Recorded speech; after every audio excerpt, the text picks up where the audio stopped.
ફરિયાદી જીતેશભાઈ સતાણી ફરિયાદ લઈને આવ્યા કે 1 લાખ રૂપિયા વ્યાજ પર લીધા હતા, આમાંથી 17,000 રૂપિયાની ચુકવણી કરી નાખી, ચુકાવી દીધા, તેમ છતાં આરોપી જાનથી મારવાની ધમકી આપે છે અને બળજબરીથી એની પાસેથી ચેક પણ લઈ લીધા, જે ચેકમાં મનમરજીનો અમાઉન્ટ ભરીને અને આ ચેકને બાઉન્સ કરાવી નાખીશ એવી ધમકી પણ ફરિયાદીને અમુક સમયમાં આપતો હતો. આ પર આ ફરિયાદ મળતા અમારા સુલતાનપુર પોલીસ સ્ટેશનના પીઆઈ શ્રી અજર સાહેબ, ગોંડલ ડિવિઝનના ડીવાયએસપી શ્રી ઝાલા સાહેબ એ બંને મળીને અને આ ગુનો દાખલ કરવામાં આવ્યો અને આરોપીની ધરપકડ કરવામાં આવી. આરોપીની ધરપકડ કરી તો ફરિયાદીના 3 ચેક એના ઘરથી 30 સાક્ષે પંચનામો કરીને રિકવર કરવામાં આવ્યા. પછી ફર્ધર જ્યારે પૂછપરછ કરવામાં આવી ત્યારે ખબર પડી કે આરોપી પોતાના ઘરમાં 136 જેટલા લોકોના 375 જેટલા ચેક પોતાના ઘરે રાખ્યા છે.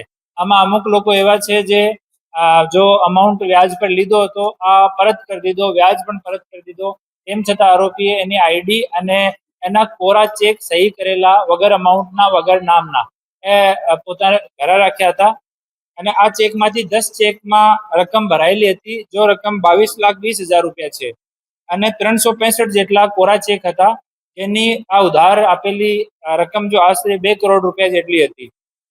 આ સિવાય આરોપીએ વાસાવડ ગામમાં 6 વીઘા સરકારી જગ્યા ઉપર પણ દબાણ કરીને અને એક ફાર્મ હાઉસ ડેવલપ કરેલો હતો.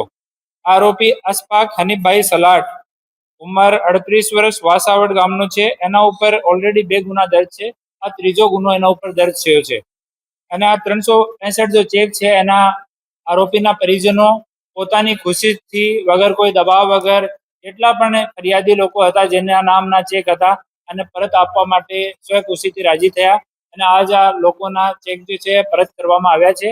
આ 6 વીઘા જમીનમાં અમે લોકો લેન્ડ ગ્રેબિંગનો પ્રોસેસ પણ સરકાર તરફે ઇનિશિયેટ કરાયો છે. કલેક્ટરશ્રી સાથે એના વિષયમાં વાત થઈ છે અને આ પણ કહે છે કે હું સ્વખુશીથી આ 6 વીઘા જમીન પણ હું ખાલી કરી દઈશ. હું તમામ આપણા નાગરિકજનોને અપીલ કરું છું કે ક્યારે પણ ખાલી ચેક કોઈ માણસને વગર નામનો સહી કરીને ચેક નહીં આપો. આ માણસે પૂરા પૈસા પરત લીધા પછી આ ચેકમાં મન માફિક અમાઉન્ટ નાખીને આને બાઉન્સ કરાશે, પછી નેગોશિયેબલ ઇન્સ્ટ્રુમેન્ટ એક્ટ તહેત સિવિલ કોર્ટમાં ફરિયાદ કરશે અને તમારે लिए મુસીબત ઊભી કરશે.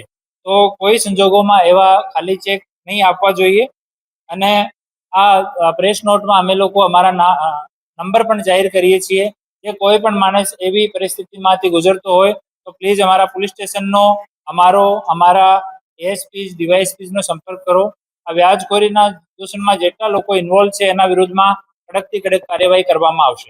આનો 3% થી લઈને 10% સુધીનો અલગ અલગ લોકો પાસે વ્યવહાર મુજબ અલગ અલગ પર્સન્ટેજનો વ્યાજ હતો. એવો તો ધ્યાનમાં નથી, પર આમાં એટલા મોટી સંખ્યામાં ચેક નીકળ્યા. મોટા ભાગના લોકો એના પોતાના ગામના પણ છે, જે લોકો એની શરમના લીધે એની ભીખના લીધે સામે આવવા માંગતા નથી. તો આ જ્યારે ચેક મળ્યા ત્યારે લોકો આવ્યા છે કે ભાઈ અમારો ચેક પરત મળી જાય. તો આજ તમામ લોકોને આ ચેક પરત કરવામાં આવ્યા છીએ અને અમે લોકો ઓર એની પ્રોપર્ટીની એની પાસે લાયસન્સ પણ છે વ્યાજખોરીનો, એનો રજિસ્ટર અને રેકોર્ડ માંગવામાં આવ્યો તો રજૂ કરવામાં એ સફળ રહ્યો. આ તમામ વસ્તુઓની અમે લોકો ચકાસણી કરી રહ્યા છીએ.